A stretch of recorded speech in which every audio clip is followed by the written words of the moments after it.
लश्कर मिस्र फरमानदे हुरम धूप की सरबराही में आमून हीथियों के साथ बरसों बरसरे पैकार रहने के बाद कामयाब व कामरान मिस्र वापस लौटता है।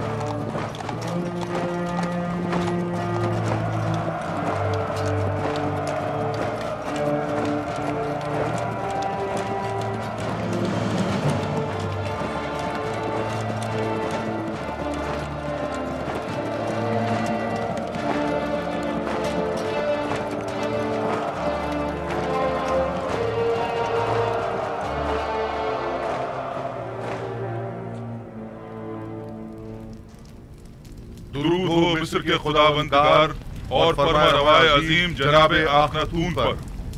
दरूद खुदावंद बर फरमानदे पारामुआ होरमहूब और रुदामून। अगर फरमा रवा इजाजत मरहमत फरमाएं तो जंग के तमाम सूरत-ए-हाल उनके गोश गुजार की जाए।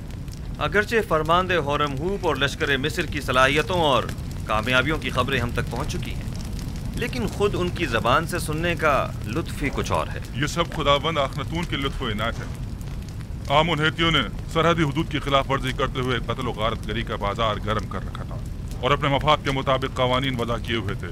उन्हें एक ही हमले में शिकस्त फाश देकर उनके हजारों लोगों को मौत के घाट उतार दिया और उनकी मस्तूरात और बच्चों को कैद कर लिया और नतीजतन कसीर माल गनीमत लश्कर मिस्र के हाथ लगा। बाद शिकस्त तमाम लश्कर के सामने उनके बादशाह की माँ अहलो अयाल गर्दनें उड़ा दी गईं और उनके अजसाद। मैं फरमानदे होरमहूब की पैदर पे कामयाबियों और जाफिशानियों को कदर की निगाह से देखता हूँ, मगर आली जनाब बहुत सी बातें अभी बयान करना बाकी है। मुझ में कत्ल गारत गरी के मुतालिक सुनने का हौसला नहीं। अगरचे मैं जानता हूँ कि मिस्र का अमन और इस्तेहकाम आपकी फिदाकारियों और जाफिशानियों की मरहून मिन्नत है, और अगर आपकी शुजाअत और इस्तेकामत न होती तो शायद आज मिस्र भी ना होता।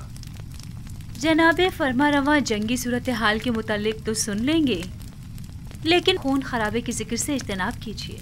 जनाब होरमहूब, कुछ इस तरह जंगी अहवाल बयान कीजिए जो खुदावंद आखनतून को आजूदा न करे। बिनरूस, हमारे बहादुर और थके मांदे फौजी सरबराहान की खातिर तवाज़ो नहीं करोगे?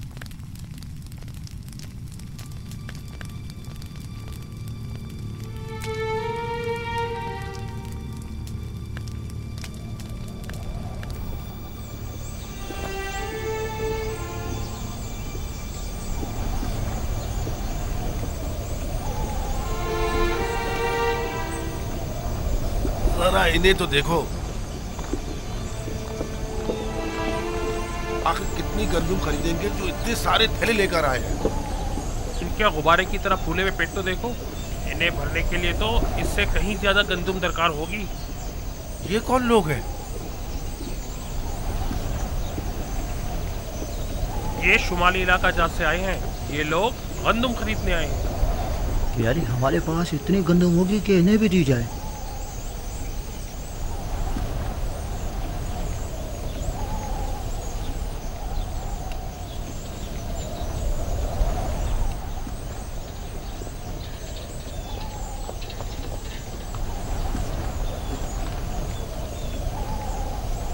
तो काहिना ने माबद भी गंदुम लेने की गर्ज से तशरीफ लाए हैं।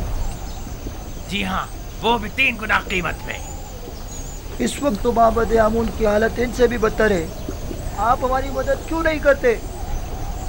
पहली बात तो यह है कि ये लोग खावरी हैं और हमारी ही तरह इंसान हैं, और दूसरी बात यह कि ये लोग बरसों से मिस्र को खिराज देते रहे हैं और अपनी आमदनी का एक कसीर हिस्सा हुकूमत मिस्र के हवाले करते रहे हैं।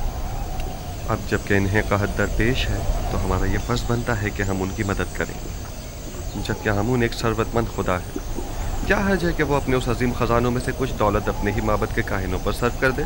था, कभी था, लेकिन अब आमून दौलतमंद नहीं रहा। जो कुछ था सब तुमने ले लिया। आली जनाब, ये खजानची माबद आमून है। नादानस्तगी में आपने एक अच्छी खबर दे दी है। अच्छी खबर मतलब? हाँ, ये आपको बाद में मालूम हो जाएगा। हरकत करें।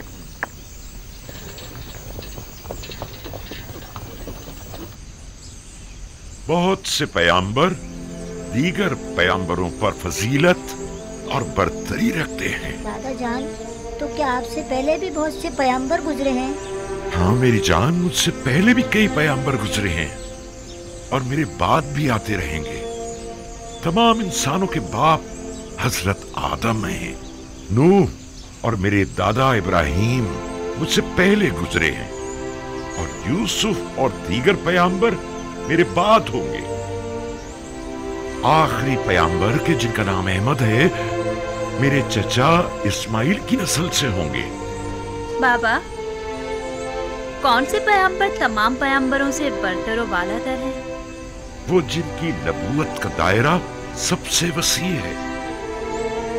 हर फरस्तादा नबी किसी खास खित्ते की हिदायत पर मामूर किया जाता है। मसलन मैं सिर्फ अपनी कौम की हिदायत पर मामूर हूं, लेकिन एक पैगंबर ऐसे भी हैं जो पूरी कायनात पर खुदा के अहकामात के नफाज पर मामूर है, और वो आखिरी पैगंबर है। बिन्यामीन अभी तक क्यों नहीं आया? क्या वो ये नहीं जानता कि मैं उसका मुंतजिर हूं? परेशान मत होइए बाबा, मैं अभी जाकर देखती हूँ।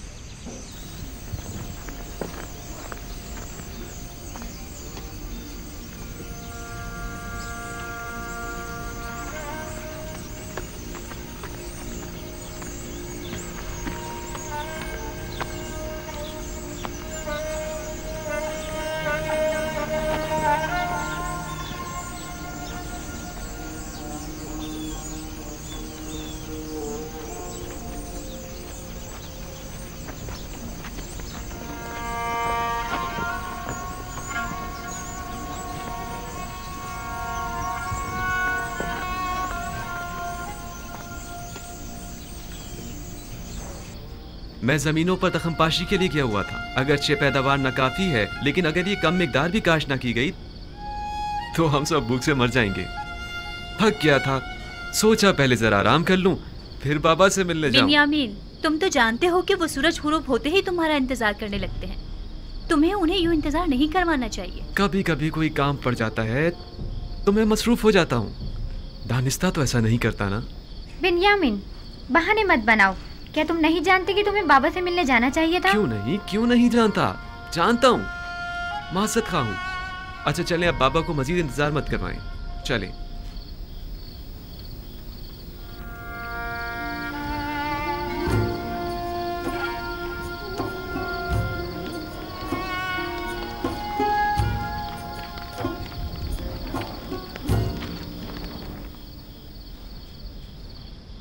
मुझे माफ कर दीजिए बाबा। बाबा, मैं वादा करता हूँ जमीनों से वापसी पर सबसे पहले आपकी कदम बोसी के लिए आऊंगा। यूसुफ की जुदाई में मैं जिस कर्ब से गुजर रहा हूँ वही मेरे लिए काफी है। अब तुम मुझे और तकलीफ मत पहुंचाओ मेरे बच्चे। खुदा मुझे हरगिज ना बख्शे अगर मैं आपको कोई तकलीफ पहुंचाऊं तो।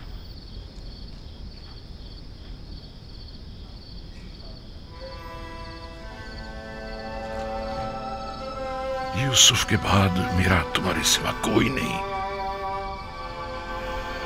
तुम्हें देखने से मुझे तस्कीन मिलती है।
अगर आपको याद हो तो मैंने आमून और आईने आमून परस्ती के खिलाफ इकदामात करने के लिए जनाब फरमारवा को हमेशा किसी मुनासिब वक्त का इंतज़ार करने का कहा था। कहीं अब वो मुनासिब वक्त तो नहीं आ पहुंचा है? जी बिल्कुल। बानो नफरतीती और असनाद, हमें युजारसीफ के साथ तन्हा छोड़ दें।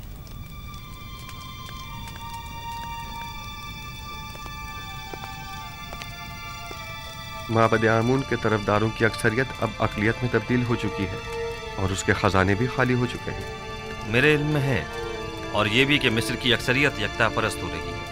अब तमाम शहरों में ये मुनादी करा दी जाए कि आज के बाद मिस्र के लोगों का सरकारी आईन यकता परस्ती होगा। आपने सुना जनाब होरम, हम यकता परस्त हैं और आज के बाद आमून परस्ती जुर्म शुमार की जाएगी। इसके बावजूद कि माबद आमून मेरे लिए काबिल एहतराम है, लेकिन मैं अपने नजरियात और कायद पर अपने खुदाबंदगार के फरमान को तरजीह दूंगा। हमें आपसे इसी जवाब की तवक्को थी। जिस तरह आपने सरहदों को दुश्मनों से पाक किया है, उसी तरह शहरों को भी शिर्क व बुत परस्ती से पाक करना होगा। फरमा रवा के हुक्म के ताबे अपने फरमान को नाफिजुल अमल समझें।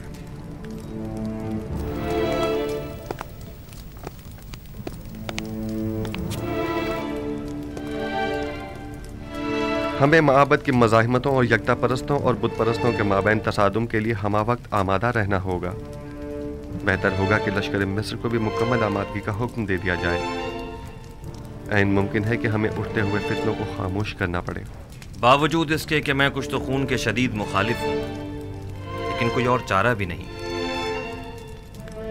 इज्तिनाब नागुज़ीर हो चुका है। हमने बरसों सब्र किया और माबद के खिलाफ हर किस्म की कार्रवाई को इल्तवा में डालते रहे, महज इसलिए ताकि इस तब्दीली आइन में बेगुनाहों का खून कम से कम बहे।